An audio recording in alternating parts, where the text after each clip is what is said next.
Hello my beautiful butterflies, welcome back to my channel. If you're new here, my name is Beverly and it's lovely to see you today. In this video we're going to be talking about my personal journey with EDS, so grab a cup of tea, let's get to it.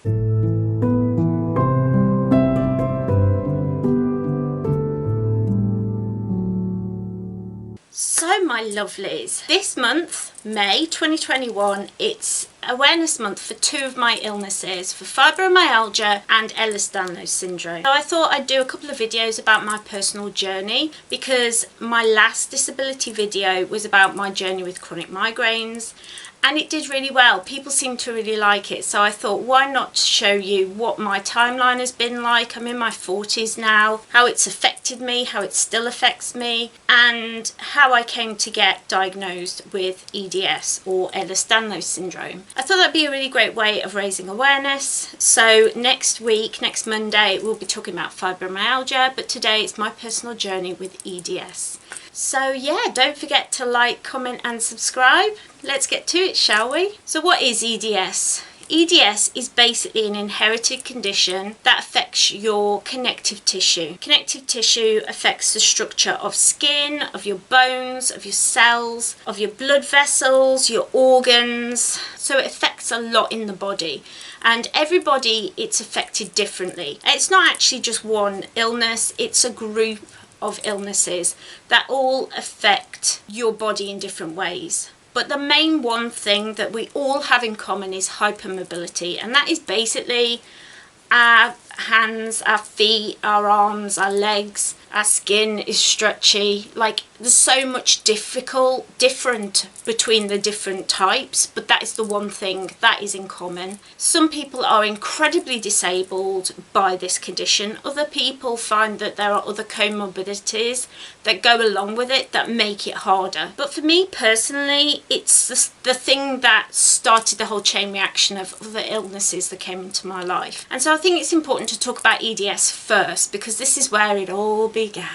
So as a child, I was incredibly supple and my parents used to call me monkey toes because anything that was dropped on the floor I could pick up with my feet and my toes. I could easily pick things up. I was very much this supple acrobatic kind of child in a lot of ways, but I also found that I bruised very easily and would rarely know why I was bruised, and I had a lot of muscle pain and muscle fatigue. And because of that, I couldn't do a lot of sports, I couldn't do a lot of running. I was terrible at sports and things, and I was very, very clumsy. And you will find a lot of people talk about the same things when they were children. And one of the main things was I used to be in so much pain, and we would go to the doctors and they would say, oh, it's just growing pains, which I'm sure there are a lot of you out there right now watching this video who have Ehlers-Danlos syndrome who are just rolling your eyes and groaning, because a lot of us were kind of swept aside and just told that it was growing pains and you would grow out of it. But if you have EDS, you don't grow out of it. You're just in constant muscle pain, and it's not so much your bones hurting, although there are times when I do feel like my bones are very painful, usually when it's cold and damp. That's usually when I feel my bones start. But most of the time it's just muscle pain and fatigue. So my arms and legs will feel like, oh, how can I explain this? It's this constant feeling. Oh, have you ever been to the gym and you just like, you have to do like an exercise where you're moving your arms a lot, or you've got to keep them up for a long time and then you put them down and you're like, oh my gosh, the pain. It's that all the time for me. It's that kind of really tired, heavy lead feeling that really gets me down. It's something that is constantly there, doesn't matter what medications you take. And of course the medications that I take from my doctor do help with pain, but they don't really get rid of it. You just kind of have a lessened amount of pain, which I'm very thankful for. Do not get me wrong on that, I'm very glad. But yeah, when I was a child it was very much put off as just growing pains, you'll grow out of it, she's just a clumsy child. And I kind of just lived with it. It was just a thing that I lived with. And then when I was at university, I was under a lot of stress. I was incredibly depressed. I did not like it there. I did not like living away from home. I'm very much an introvert. and I need a lot of time on my own. And university, you're around people all the time, and I really struggled with that. I couldn't cope, there was no downtime, and I just felt overwhelmed and very stressed out.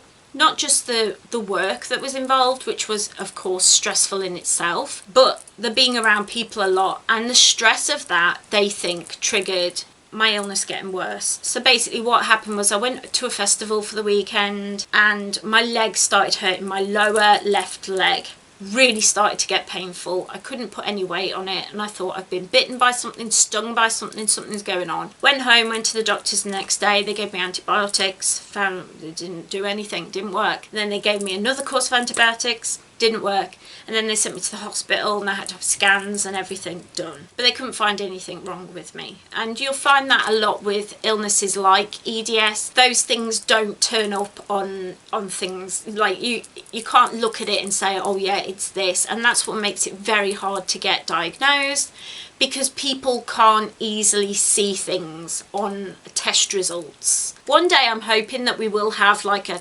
test that they can do, but at the moment I don't think there is anything. So basically I was struggling down my left side, and at first they thought I might have had a stroke, but after tests and things came back clear, they decided that it was multiple sclerosis, and I started injecting into my leg. Once a week I would do an injection into my leg. I don't actually know what that injection was. So I used to inject stuff into my leg to try and stop me having another attack of the MS getting worse. And basically that's how I lived for about 10 years. Injecting into myself, having regular MRI scans, physiotherapy, that kind of thing. And then one day I was called into the specialist's office and he just said, you don't have multiple sclerosis. We don't know what it is. There's something neurological, but we don't know what it is. And it's too late to test. You were probably born with it. That's it, you're discharged. And I was just sent home like, what? It's been 10 years. So by this point I'm in my like mid-30s, and I'd been injecting myself for like 10 years with this medicine, and suddenly all the support that I'd had from MS nurses and clinics, and it was all gone, just disappeared. And I was really depressed after that. It really shocked me and blew me away. And it took me a little while to get some help really after that, but I was finally diagnosed by a rheumatologist in my late 30s with Ehlers-Danlos, hypermobile version, and there isn't a lot of support for you. I do have like a physiotherapist that I can just call her up anytime I need help, and she gives me exercises, and I can go and see her whenever I want, but you don't see her regularly and you don't get discharged, you're just on their books. And that's kind of it really. I have EDS, and they believe it was the EDS putting stress on my joints and stress on my body, which led to the fibromyalgia, which is why I decided to talk about fibromyalgia next week and just concentrate on EDS. But what are my current symptoms? Like, what's going on? Because I think that's the thing that people want to know. It's like, but how does it affect you now? Basically, I usually have splints on my fingers, but I haven't today because I wanted to show you that my thumb easily comes out of joint. My thumbs go back. I get a lot of pain in this joint and in this joint from years of like doing this and not realizing shouldn't be doing that full time. I also have, like I said, the constant pain in my arms and legs from muscle fatigue, and I have chronic fatigue syndrome as well, so I don't know how much of that is because of the chronic fatigue and how much is because of the EDS. It's very hard. It's like a chicken and the egg kind of situation, like what came first? We don't know. I think right now it's just all about hypermobile joints for me, and trying to look after my heart, because I know as I get older I'm more likely to have problems with my organs, especially my heart, because it does affect your heart. It's all about taking care of my body, eating well, exercising as much as possible. Obviously I can't do a lot. I do have an accessible exercise playlist. I will leave a link down below, but that has been amazing, and I just pick an exercise off that and I do it in the evening before bed. I am planning next month to show you my morning routine and my evening routine. I've had a few people asking about that, so that's going to be coming next month. But as for now, I'm just kind of plodding along, and I'm very thankful for that. I'm very thankful that I'm kind of quite level. I spend a lot of my time pacing, resting between things, and trying to just look after my body and stay as ticking over as possible. That's where we are right now. I really hope that you got something out of this video. If you have a similar timeline to me, let me know down in the comments, because as you all know, I absolutely love talking to you all and chatting to you. So if you have EDS, or if you've been a child and suffered with things and you have hypermobile joints, you're like, hold on a minute, maybe I have this.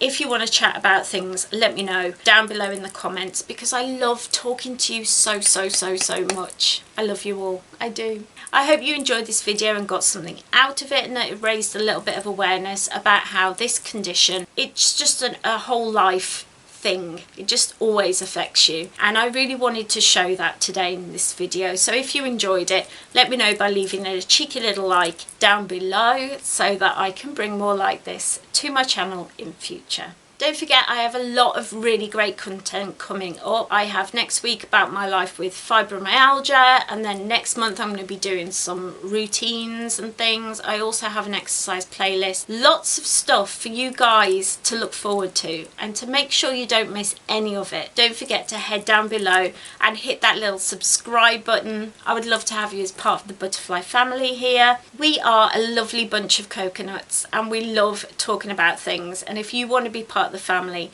don't forget to head down below, hit that little subscribe button and ring that little bell, so you always know when I upload. I'm usually here Mondays and Fridays, my health permitting. I always do my very best to be with you every week, twice a week. I really hope that you enjoyed this video. If you did, don't forget to let me know by leaving me a little cheeky comment. I love talking to you guys.